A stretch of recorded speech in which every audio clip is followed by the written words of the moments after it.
Awesome.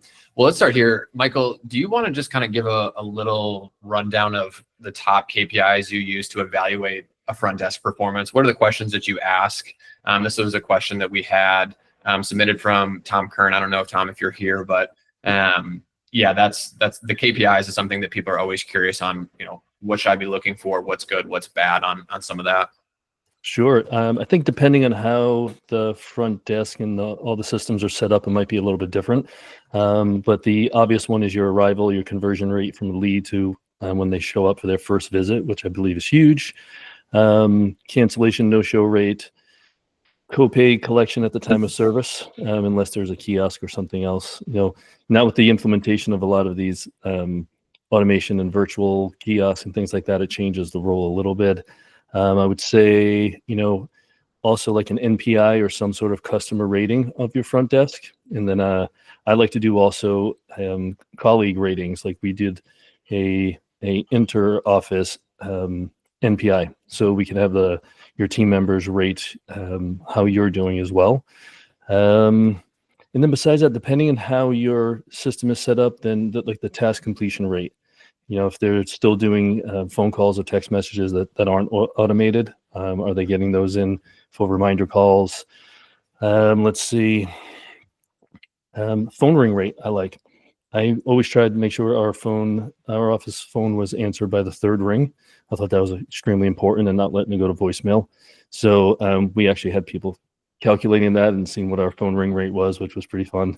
We turned it into a little competition. It was fun. And I think those are probably the easiest ones with everyone's EMR that they can track a lot of those pretty easily. Another one I like, but it's a little bit harder to track, knowing how important and how many problems the front desk has to navigate and solve is like the first contact resolution. Like within the first phone call, are they able to resolve an issue, or do we need to go back and forth with a client? So I think those would probably be the top ones off the top of my head. Yeah. Jerry, anything to add there on your end as far as KPIs? I want to add one component to what Mike said. So if we look at that front desk as 3 separate roles, then all the metrics align with a certain role. There's the voice of your company, the salesperson. There's the face of your company, the one right? So the salesperson is arrivals, leads to scheduled to arrive, NPS. You said MPI, Mike, just for clarification. NPS. Oh, yeah, NPS, sorry. Yeah, I just want to make sure, because I love NPS. You have your face of the company, which is the one who would be collecting copays. And I might put more emphasis on keeping people on plans of care there. And then you have your voice, you have the face, and then you have what I call the back office is maybe a billing team, kind of an admin team, more of that support role. So there are KPIs that definitely you could align with billing, with other roles in there that Mike just said. So I say this first step is to separate those 3 roles, and then those KPIs fall in place, and all the tasks to achieve those KPIs fall in place. Yeah. And let's talk about that first phone call. I think, Jerry, this is something you talked about on our show a lot. Michael, same with you, but will you guys just kind of give an idea of some of the biggest mistakes you're seeing clinics make all the time with the first phone call? Someone calls and say, hey, I want to schedule an appointment. What are people saying wrong usually? What is the process that's usually a little bit flawed on that? Jerry, go ahead. You can start with this one. I think you've trademarked the term first phone call success, so go for it. This is fun, man. This has been a great journey. I got to tell you. And by the way, all my PT years fell back into this, and now that I'm here, it's easier to figure out the PT side. So they're very complementary, and these aren't separate things. I think the biggest mistake, if you think about where everything cascades from, and that's the world I'm looking at, right? Because I just told you the front desk has the biggest impact on the business. So that's that first touch point. I think the biggest mistake is hiring a front desk person and telling them, get people scheduled.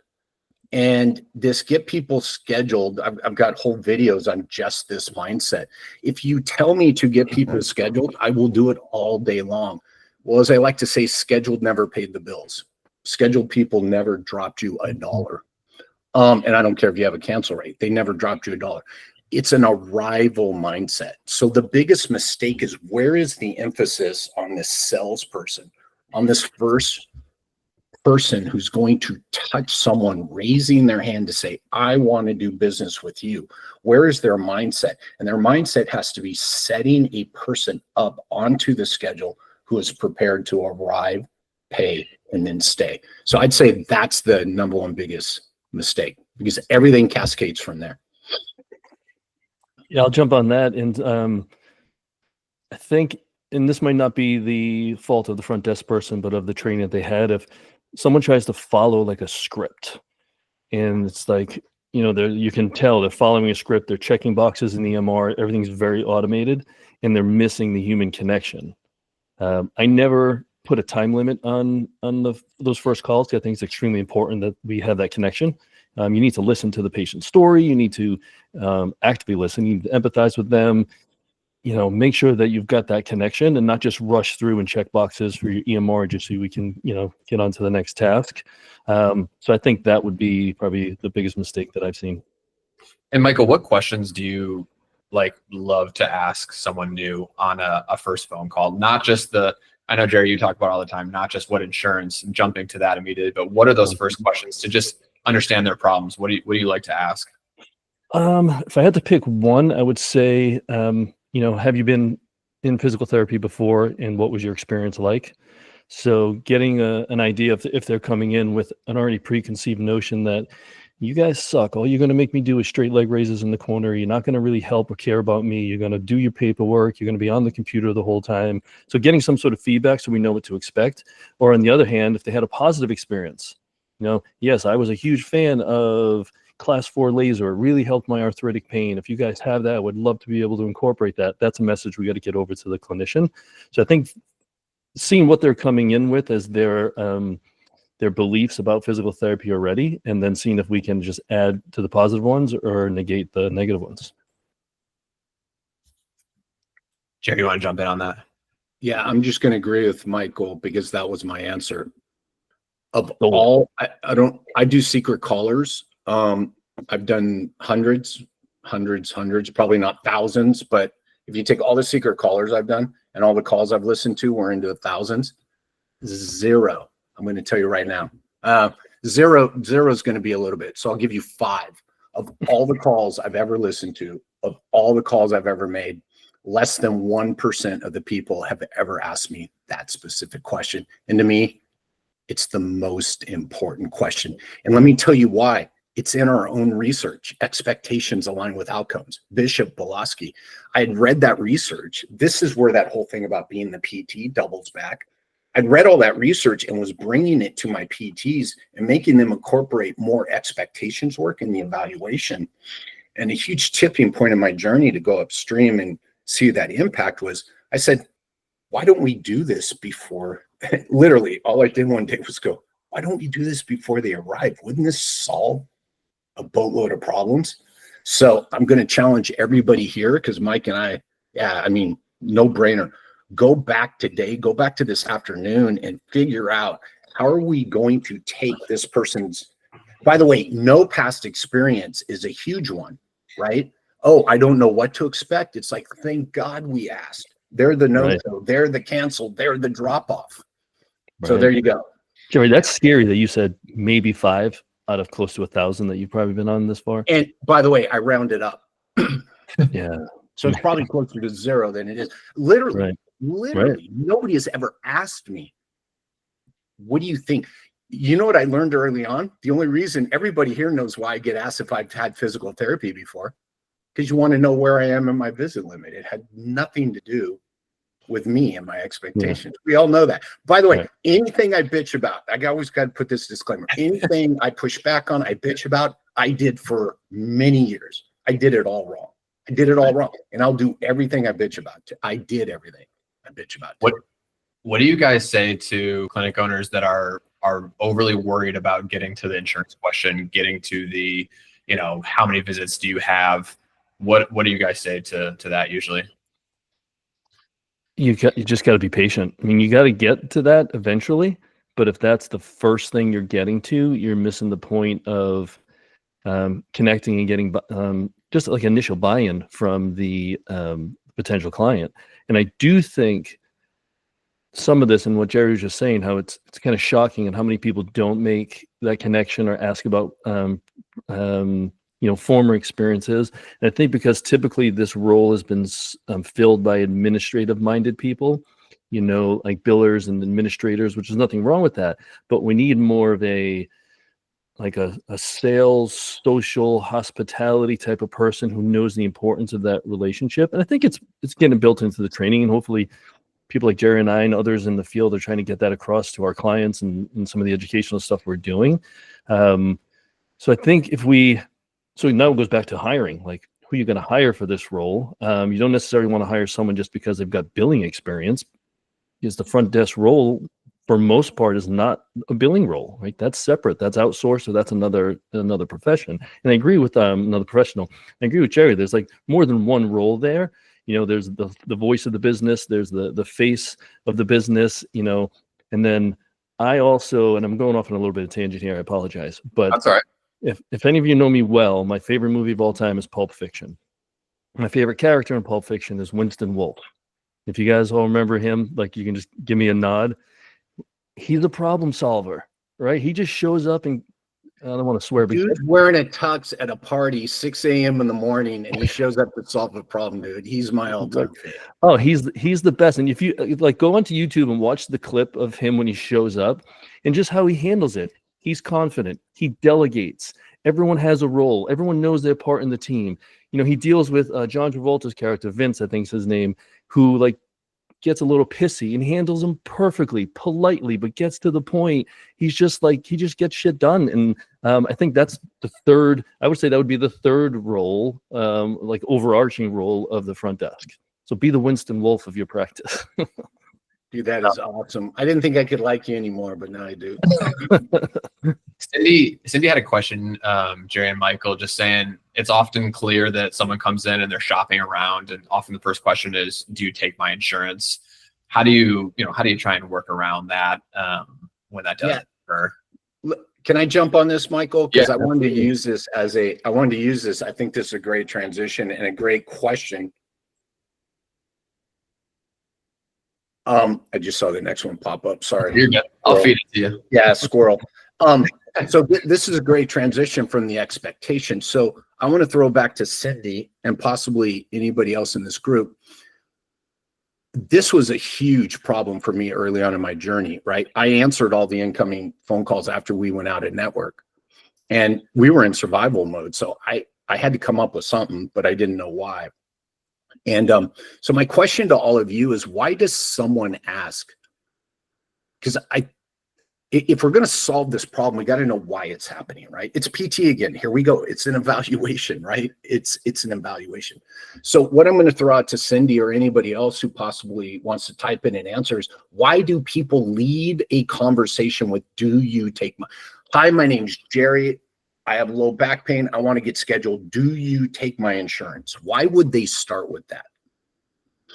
Feel free to chime in, anybody. You don't have to type. You can just say on voice. I mean, I think the main reason patients we see are mostly strokes. They're not like low back pain, but it's just financial. Like they're that's the number one for us. Like PT out of network, anything out of network feels expensive, and you feel like the money that you're paying in every month should cover the things that you want. And so like, that's, I feel that way too. Cool. I think that's legit. I think that's legit. Anybody else want to know the cost of care to provide their solution? I think that's. I can add a comment to that as both. So I'm Amy with Strata, by the way. I'm the director of RCM here, but I am currently in a situation of doing some cardiac rehab, and deductibles reset, and the question is the amount of money I'm going to have to spend, or what my insurance paying, worth what I'm going to get out of it? And I think that's something that a lot of times patients don't. That's why they want to know. If they think there's enough value in it, they're going to be willing to pay for it themselves. Which with deductibles and everything, even if they have insurance, most people are effectively self-pay patients for a good bit of their treatment. So, right. So Kristen gave an answer. Amy, read Daniel's answer too, right? Because they Yeah, all yeah. go together. And here's Yeah. what I did. So here's what I did. I didn't know what to do with that question, so I started asking people. So I wasn't answering the phone as Jerry, the owner. I was answering the phone as Jerry, San Francisco Sport and Spine Physical Therapy. Can I help? And I never presented myself as a physical therapist on there either, because I wanted the experience to be because I didn't know the system. I didn't know what I needed to hire someone into. So finally one day I went, geez, I might curse here. I finally said, I finally was like, why do That's people not a shocker, by the way. So I started asking, and God forbid, if you're going to ask a question, be ready for an answer. And I got to tell you, the answer was all over the board. And here was the theme. Here was my biggest takeaway after all these years of still hearing it, of asking people. It's a combination of what everybody said that stems from, I don't know what you can deliver to me and how much it's going to cost. And I don't want to admit that. So the only thing I have to default to is, do you take my insurance? The reason I said that was a great question follow-up, that is an expectations issue. And I always say the worst person on your schedule today is the person who called to schedule for physical therapy and your front desk scheduled them for physical therapy, because nobody knows what they think physical therapy is. So Amy said it, and I agree with Kristen too. I think Amy wound it up a little better. What am I going to get? By the way, grocery store, I love shoes. Grocery store, shoes, you name it. There is a value to be assigned to the dollar. You can't make a value equation without a dollar amount.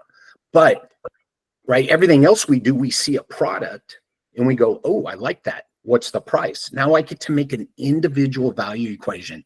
In physical therapy, I don't know what physical therapy is. So tell me it's going to be $5. Tell me it's going to be $150. We're playing Russian roulette with this person.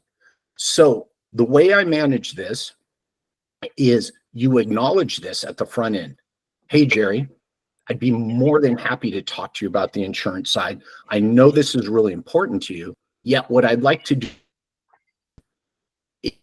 is learn a little bit more about you and make sure that we are the right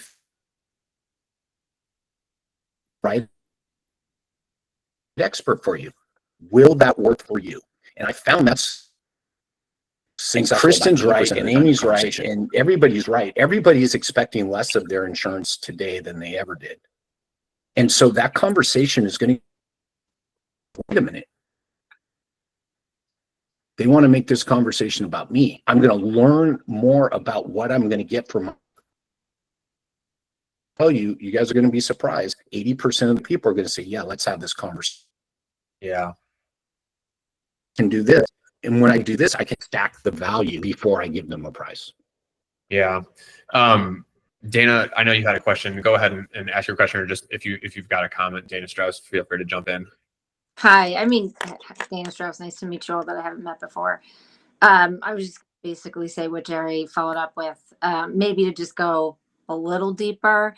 I think the variability in therapy is greater than the variability in other medical care. So like, you go to see a physician, you're going to have a cost for the visit, and it's going to be probably either they're going to talk to you about something, or you're going to get medication, you might get a referral.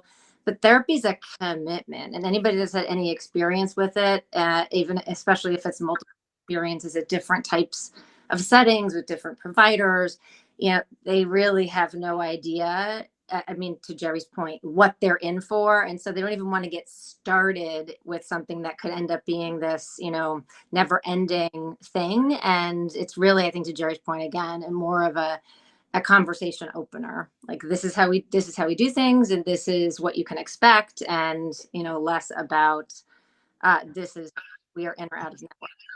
It's kind of hard to avoid that question. Right. Yeah. I don't know. Well, that's Thomas, can I jump in on something of course, here? please. So, I mean, it's all coming full circle, because if they come in with an expectation because they had therapy, and they don't like, and Dana, you're spot on. I can walk into 12 different therapy clinics and see 12 different versions of physical therapy. Yeah, right. Right. And some of them aren't going to be great, and some of them are going to be amazing, and the value they're going to deliver is going to be through the roof, and the whole experience and the hospitality is going to be through the roof. But if they have a negative experience and then they were made to come in 3 times a week for 6 months and spent a small fortune and did not get the outcomes that they wanted, they're going to come in with a financial question right off the bat. Right. Especially if they don't know who you are and what you can deliver. I know with my personal experience, we had a really high level of quality care. We had a great experience, and people that knew that got referred to us, and they kind of expected it, and people would pay for that because of the outcomes we got and the experience we delivered. If they didn't know anything about us, selling them, quote, selling, because that's what we have to do, was all about connecting at that first phone call. And Jerry, you're spot on. And we used to say something, listen, it'll take us some time to even find out the financial responsibilities that you have and the insurance company has. Let's make sure we're a good fit. Because if we're not the right place for you, I've got a whole list of other clinics I can send you to. Let's make sure this is going to work, because I want to make sure that we're going to be able to help you. And Jerry, you're spot on too. Like, when they know you're talking to them and it's about them and it's not about you checking your freaking boxes in the EMR and just getting them in because you need to fill a schedule, that's a game changer right there. Yeah. Justin, go ahead. I know you got to jump to in a little bit. Yeah. So Jerry helped my team out a lot in the last week or two. And one thing that we realized, or he already knew and I realized, is that some of these patients just are going to require more effort and work time on the front end than others. And when I noticed that we didn't have an expressway built into our processes to take the patients who don't require a lot of this extra talking to and extra effort there, because there's a good percentage of our patients that have Medicare with a supplement. They have no out-of-pocket costs. And these are highly valuable patients because they're the ones that are going to show up because they don't have those out-of-pocket costs.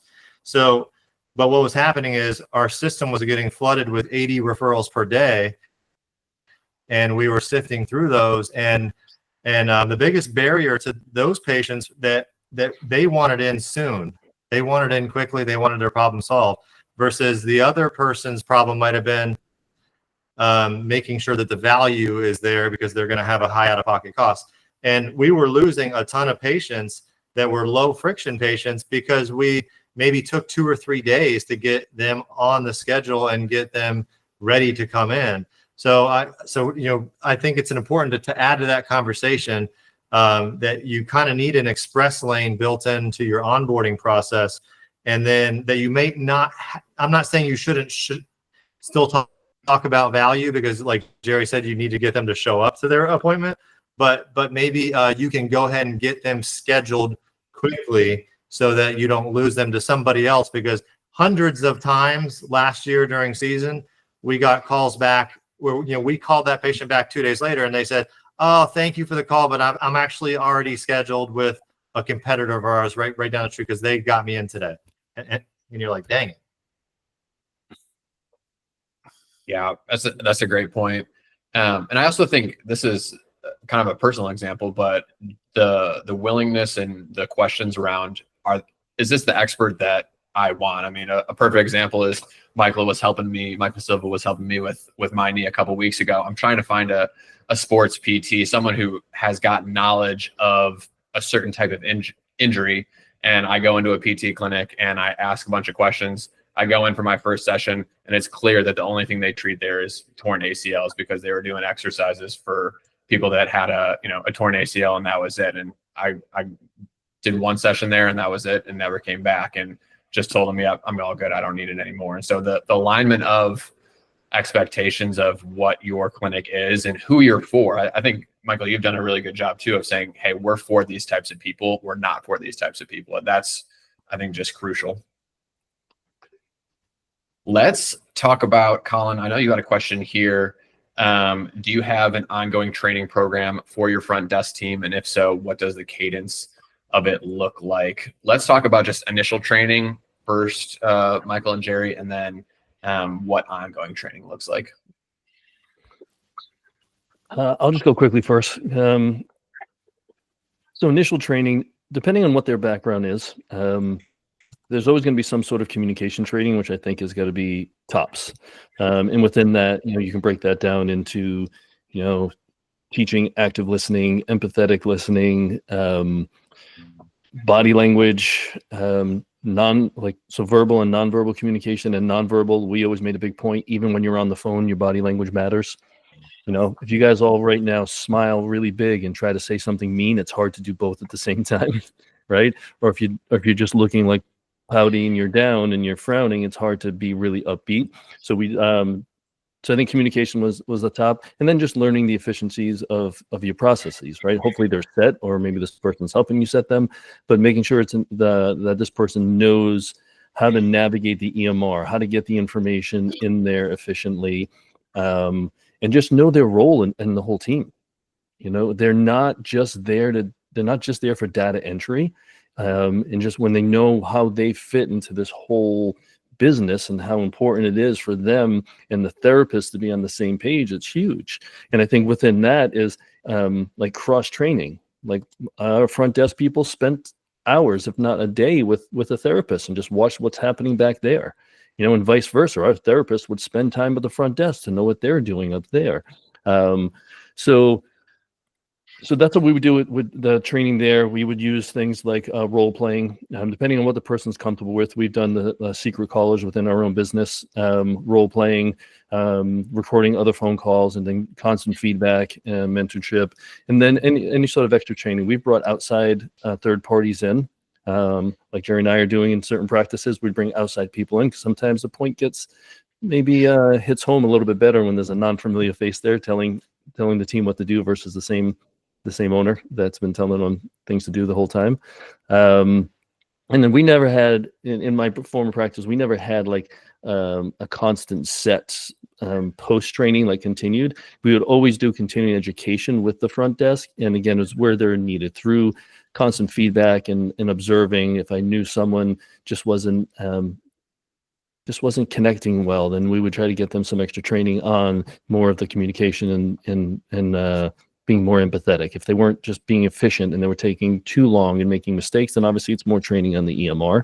But it was kind of like an as needed. What was the lowest hanging fruit after we got them up to their cruising altitude? Yeah. And what tools or maybe recording software have you used to make sure you record and then you can go back and listen as the clinic owner? Is there a specific tool, Jerry? I know you've got one, but Michael, have you used one? I'm going to lean on Jerry for that. I did it the old fashioned way. Put the phone on speaker and had a cell phone there recording it. Yeah, I love it, dude. Yeah, when I started this, I had to sit next to my front desk person and listen to the call with them. So I'd sit there during the day and we'd hope for some new patient calls. That was it. Yeah, there are multiple phone systems out there that will record, which is nice. Yet I now have access to some pretty good software that we can plug in to any VoIP system. And it just basically, it's kind of weird. It just becomes this tube from your phone to us back to you. And we can record the calls. We can get them transcribed.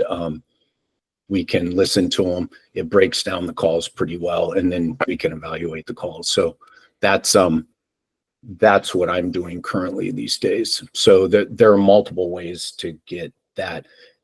Secret callers to your own clinic, recording the calls has to be is a must for training your front desk. I've tried it without recordings and it's never going to work. It's like trying to teach someone a golf swing without ever watching them swing the golf club. Yeah. It's impossible, right? It's impossible. So we put high demands on the other parts of our team members, and we build in testing and training for the rest of our team. We got to commit to the front desk on this. And during that's my 2 cents on that. Yeah. During the interview process, are you guys, doing role play with someone, that you're thinking about hiring? Are you saying, hey, I'm going to call and let's have it back and forth? How does that usually go?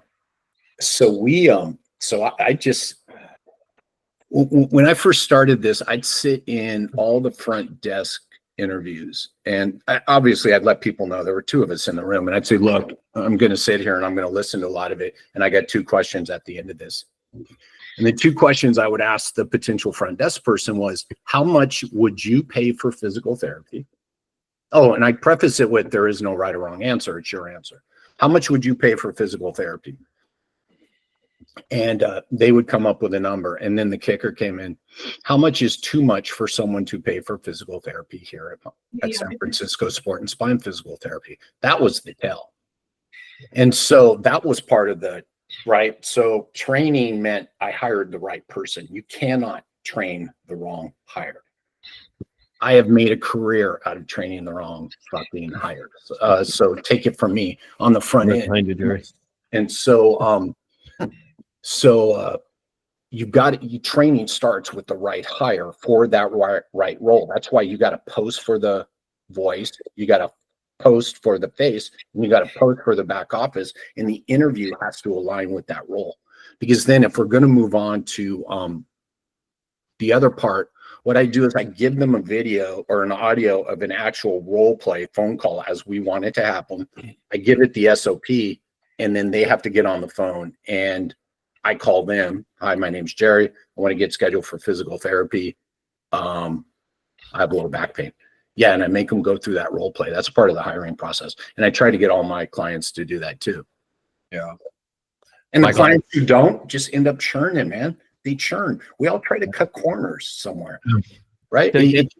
It's get the rules, follow the rules before you break the rules. You got to follow the rules at least once or twice before you can break them. Right. So you said something great there. Like, it's hard to train someone for the wrong position. No, I didn't say it's hard. You cannot. Right. I didn't say hard. You I cannot. misquoted. I agree, and that's why I mean the hiring should be super slow, and there should be a process to it. And typically you would want them to be interviewed by more than one person. But also, what I found is you can train just about any human on how to enter data into an EMR and how to answer a phone. Right? Maybe it's the hippie in me, but I looked for a big heart, an empathetic, caring, warm person, charismatic, some sort of personality to them that I would want to greet. That would be a high priority for me. Obviously, they need to know things and they need to answer questions the right way. But I think you can train tasks for someone, but you can't. What was the quote my old football coach used to use? You can't fix stupid. I don't mean to offend anyone, but like you can't. You can't put a square peg in a round hole either. Like, there's all these different phrases, and we have so many different quotes that you can use for this because it's an issue. And I think if you get the right person with the right energy, who's on board with your mission, and they're trained properly, they're onboarded properly, they've made it through a couple interviews, then the headaches are going to be a lot less. Yeah. Cindy, I want to get to your question, which was, Jerry, you want to go ahead and address that? I think you already were looking at that, but Cindy just said we have one front desk person. If she's on a call when another comes in, do you think it's better to put the current call on hold to grab the first one, even to say I'll call you back in 15 minutes versus letting it go to voicemail? So if you have, right, because we all have to go through this journey, right, where there's one person covering the multiple roles.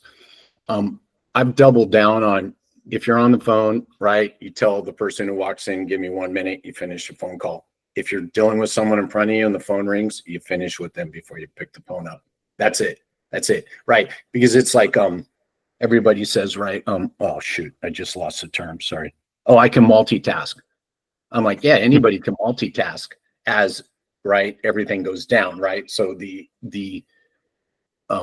results go down. So I'm like, just stick with one. If you have one person covering that, right? Because it just creates, when I do secret callers, many times when the phone gets picked up, part of me wants to stop time, go back in a time machine 5 minutes ago to see what that poor person was doing before the phone interrupted them. And that interruption comes straight through. And it's not their fault. I don't blame them. But you can hear it. Right. And I've worked with clinics where every time I listen to a call, I'm like, for the love of God, what were you doing before you picked the phone up? And one of our strategies was she wasn't allowed to pick up the phone before 3 rings. And we made her go through like 2 things that set her up for success on the call. Because I knew the name of the business and I knew her name. And after 2 weeks of listening to recorded calls, I never could understand the business name or her name from that. Right. So it comes through the call, Cindy. So focus on whatever you're doing at that point in time. right? And by the way, less rings is more. So if you have one person, that phone should ring like 3 times and go to voicemail. Everybody extends it out. I go the other way. If you can't pick it up by 3, let it go to voicemail. Let them finish. Let them call them right back. By the way, that's the other thing I love to do is set up good voicemails for situations like this, right? And so people know that they're going to get a call back in 15 minutes, right? Set an expectation on the voicemail, right? There's a rhyme and a reason and a flow to all this stuff. What do you like to say on the voicemail, Jerry? What's your So check this out. Check this out. I love calling clinics and getting their voicemail, right? Hey, secret call my clinic. And I get their voicemail and they're like, "Do you call me back?" I go, "Fuck no," because the person who just called you called the next clinic and is doing business with someone down the road. So no, I don't call you back. Nobody likes to get voicemail. So the first thing is it's got to be short and sweet. So it's like, "Thank you for calling us here at ABC Physiotherapy. I can't believe you got our voicemail. I hate voicemail. I promise you, tell me what you need, and I promise a return call in 15 minutes. Thank you." Click. That's it. We're gonna have to do Something of that nature. Something Right. of that nature. Get on, get off, and make them a promise. By the way, if you know you can get to everybody in 30 minutes, promise them a call back in 45 minutes. Yeah. So Jerry, I made the mistake. I hired this wasn't the mistake, but I hired this was a friend of mine. I bought him a case of beer to be the Lord voice have of our mercy. our Yeah, we all voicemail because he had this like deep like I run a phone sex line type of voice. And it was like a great voice, and mine is like nasally and like I sound like Ray Romano. But I hired him, but the message was too long. But people don't. You're right. People don't want to hear it. Like it was the best voice, and it was so professional. And the guy could do voiceover for cartoons. Nobody cares. Nobody cares No. why you couldn't answer the phone. And everybody tells everybody why they couldn't answer the phone. Right. You know, and it would be great. And I don't know if like the VoIP services now will offer that. How many people actually leave a voicemail? I don't know if they track that, right? You can get that off Ring Central, right? Someone said they're using Ring Right. Central. Right? 'Cause Ring that- Central gives you all of that, right? Yeah. Yeah. Yeah. That's Ring perfect. Central gives you all that data. And then you see missed calls, but then missed calls to voicemail, right? Right, Right. Kristen? Yeah. Oh, that's great. Yeah, Yeah. Ring Central will see like that's what we prioritize. Like that person is more likely to want to talk to us rather than someone who rang and was like, oh, they didn't say anything. Then they might be less likely to answer our call again when we call them back. Yeah. But we call them all back anyway. Yeah. Well, and again, hey, Thomas, can I go to something Kristen typed in earlier up here? Yeah, please. Go ahead. I thought you typed in something earlier. Maybe it wasn't. Where is it? I typed in, right? So I typed in and I was thinking of Kristen. I've secret called Kristen, and Kristen knows we had a conversation. So Kristen knows I've secret called because she asked me to. And I want to use this example of as we think about the value sell because this is where I want to go, right? I want you guys to go back and go, we got to do a better job getting it. You can't set an expectation if you haven't asked for an expectation. So you either set it or you manage it, right? And so Kristen comes from this world, right? Everybody wants an expert. It's in the research. Everybody wants an expert who will tell them why they can't do what they want to do and will give them a plan, right? So if we start from that deliverable and getting expectations, then we can deliver that. And Kristen has a different setting, right, than I came up with, right? Than I came up in. I had a musculoskeletal pretty acute care. Kristen's got the opposite. She treats neuro people, a lot of long-term people, and her most successful clients, Kristen, correct me if I'm wrong, are those people who have been discharged or kicked out of therapy, right? Because why? Because the insurance ended, right? And everybody said, okay, we've gone as far as we can. So this model works in Kristen's world. It works in acute care world. And I also wanted to say this because this is where the value sell comes from. This is where stacking up the value during a call. It happens the same way in Kristen's clinic as it does someone saying about those 24 to 48 hour visits, I think. And what I've learned over time, and just take everything with a grain of salt today, because remember, I did all this. is people who want to force everybody into being seen tomorrow or the next day don't trust their front desk sales process. They don't trust that the people, and if you think about it, they're the ones scheduling people at 11 o'clock tomorrow for an hour-long evaluation for physical therapy for low back pain. We'll schedule solution for low back pain physical therapy within 5 miles of you. You get 500 hits, right? So this idea of if we sell the expert as we're getting value, as we're hearing what these people want, and we make sure they know they're going to learn more about where they are today and what that plan's going to look like, now we have a value equation, of which Colin so kindly put in the chat. It's a very underutilized equation in what we do. Then people can make a better decision based on what they need. Okay, that's going to be my cost. That's going to be the deliverable. Now it's up to me. And it works in Kristen's world, and it works in the MSK world, and it works in Justin's world. I think he dropped up, but it works in everybody's world. Go for it, Kristen. I don't understand that phrasing that you're saying. That's like, tell them what they can't do. I'm just not sure that I follow this. Like, I'm sorry. I think it'll be impactful. I'm just like, I'm not sure if I understand what you mean. Tell them what they can't do. So the more I read your website, the more I understood. I think I listened to a couple of recorded calls too, right? So this idea that someone who's been out of physical therapy, right, who needs this solution, who's been told they can't, right? Okay, we maxed out your benefits, you're progressed as far as you can go forth and prosper, but yet you're still having problems. I have to get the problem from this person that they want solved, right? And build in that, well, Jerry, here, what's the name of the business, Kristen? Mine, Imago Rehab. You're saying tell them like make sure that they understand that we understand their problem. Yes, sorry. Yeah, no, yeah. That's good. I get it. And this is the same for everybody. Oh, right. Katie calls. I call Katie's clinic, right? So low back pain is not a problem to be solved, right? Oh, I had a stroke is not a problem to be solved. I can't ... is the problem to be solved. Every morning I wake up and I have 25 minutes of back pain before my day can start. Now we have a problem to be solved that we can align what we deliver with them. We have an expert who helps people with low back pain first thing in the morning, blah, blah, blah. So we have to get these problems to be solved, align it with our expert, that you'll find out why, and you'll leave with a plan. That's just about every physical therapy setting there is, my friends. That's not just MSK. Right. Can I jump on that, Jerry? Yeah, no, I'm done. I got to breathe every once in a while. Take a breath. I would argue, well, not even argue, but I'm sure many of you agree. No one calls any of our offices because they want physical therapy. And I asked like my clients and my staff when I had the business, like, why are they calling? Oh, they need physical therapy. They're not calling because they want to need physical therapy. They're calling because they can't pick up their granddaughter. They're calling because they can't tie their shoes until 10:30, because they can't bend over. They're calling because they can't play pickleball anymore, and that's their prime social outlet.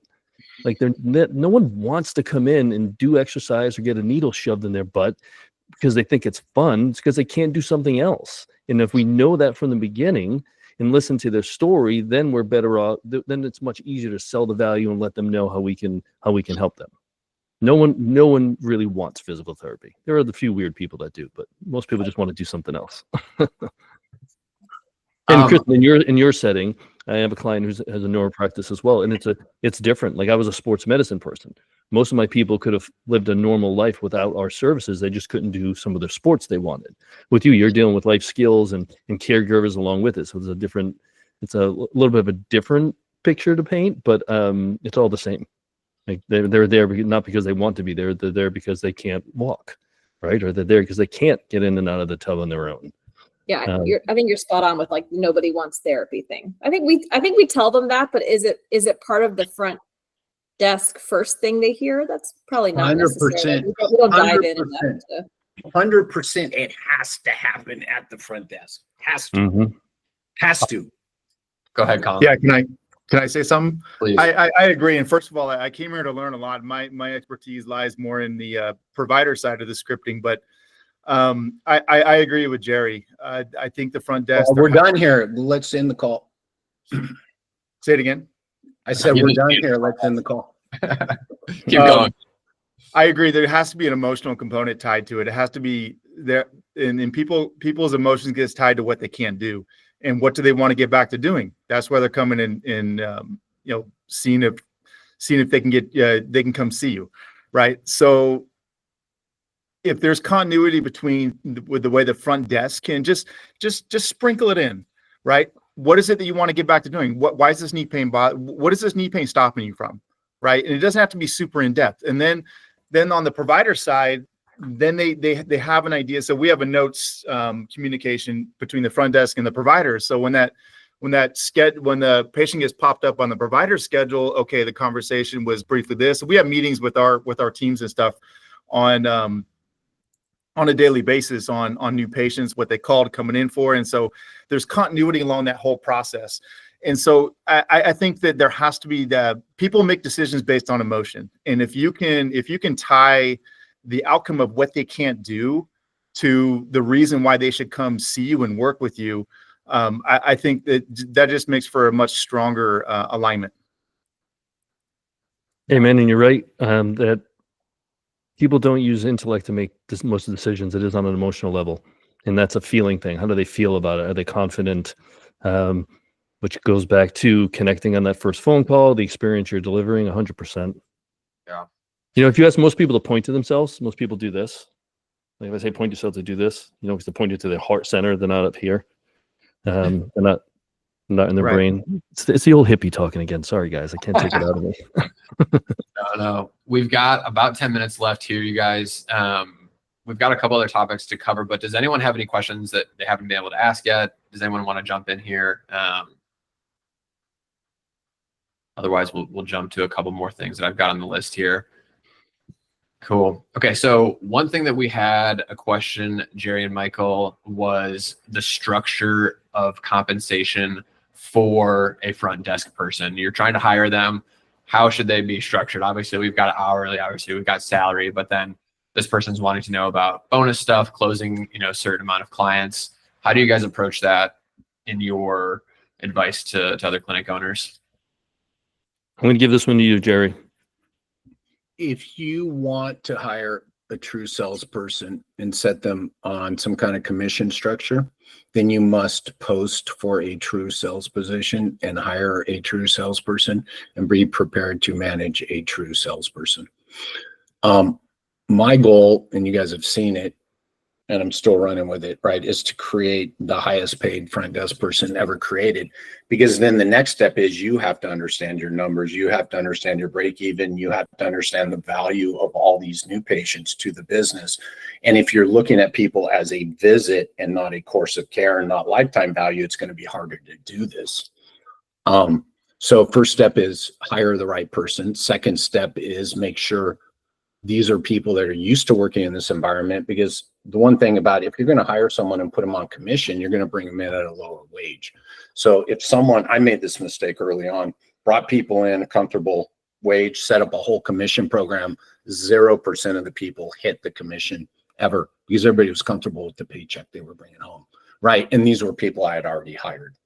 So, right, the hiring, the training, and finding the right people for this is, I'm going to say, is step number one again. And then setting up the structure, part two of that, making sure you understand your numbers. And I'm going to make up some numbers here. If you know you need to evaluate 100 new patients a month to break even, right, then nobody gets a commission. Nobody gets shit till you get above about 105.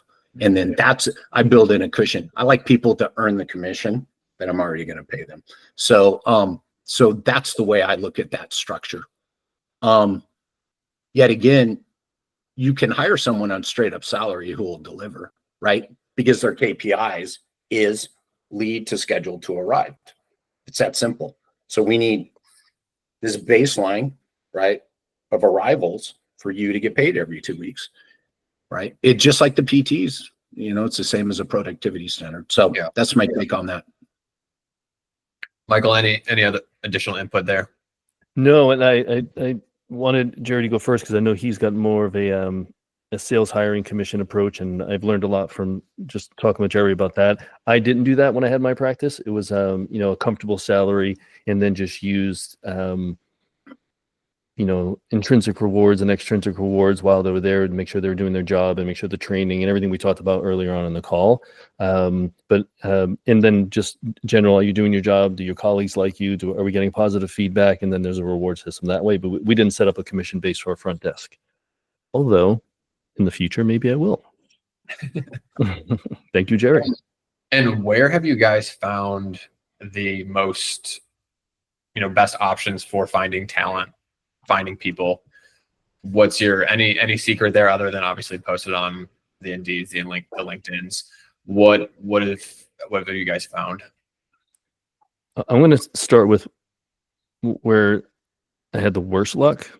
Yeah. And I'm not being judgmental here at all. But when we tried to hire people in from the fast food industry, I don't think that they quite got it. Versus hiring someone that had some sort of hospitality experience in a spa or a hotel or things like that. And also what I found is some of the most successful front desks that I had, well, except for one, I had literally a 21-year-old male as my star best employee ever. And if you go to most medical offices, you very rarely will see a 21-year-old boy, I'll call him, at my age, right? You don't. You just don't. And I know, Thomas, you're only 19, so you'll get there someday. But Thomas is that old? I put him at junior high, dude. So the avatar that sticks out of my head is when I would have like a mother of three who's pretty active, ambitious, motivated, who needs to work, may not be the prime breadwinner, but does need to have an income and is motivated and is getting out of the house again and knows how to manage a household full of kids. Talk about being able to handle stressful situations. Give me that mother of two or three that is compassionate, motherly. Hopefully they are, if they're a mother, right? They've got that warm connection to them, everything we're trying to look for in a person, and they can handle. I mean, I've had 2 kids and my house was chaotic, never mind 3 or 4. So I had really good luck with that. And then they come with a little more maturity than the 18-year-old who was flipping burgers at McDonald's who, can't put their phone down and can't speak to me in a full sentence or make eye contact. But I like the more mature people. And how I found them, we put ads from anywhere from back in the day, Craigslist, social media, Indeed, wherever. But I think the best hires I ever got were word of mouth. And I've actually poached people at restaurants and coffee shops and other stores and establishments when I thought they were really good. I'm like, hey, you ever consider leaving here? Could use someone like you on my team, and I would slip them my card. Yeah. Sorry for anyone who's listening who may have lost their employee to me, but that's what I did. Because when I found a really good human that I know I could train the process with, I tried to grab them because that's what I wanted in my business. My best front desk came from the Starbucks that was in the office below our building. Every day I went in there. You guys know I talk to fucking everybody. So I built a good relationship with her because I was in there every day. And then I was like, wait, would you be interested in? And she ended up working for us. Yeah. Same thing. Hey, one other thing I want to throw out about this, about hiring and finding people: do not post a job for a front desk person in healthcare because you're going to get the very typical front desk person, right? So my challenge to you is think about that role you want to fill, right? So I've written a job ad for The Voice. I've written a job ad for the face of the company, and the job ad, it reads something like, right, we need a front desk person for healthcare who is not like every front desk person in healthcare, something like that, right? Yeah. So that people reading it went, wait, what's that mean? And then it just went through, right? If you want to sit pushing papers, if you want to have your head down when people walk in, if you want to do all this and be the typical one, do not read any further, right? That's the way that job ad read. Yeah. Awesome. All right. We are at time here, you guys. If anyone wants to work with Jerry, work with Michael further, obviously feel free to reach out to them.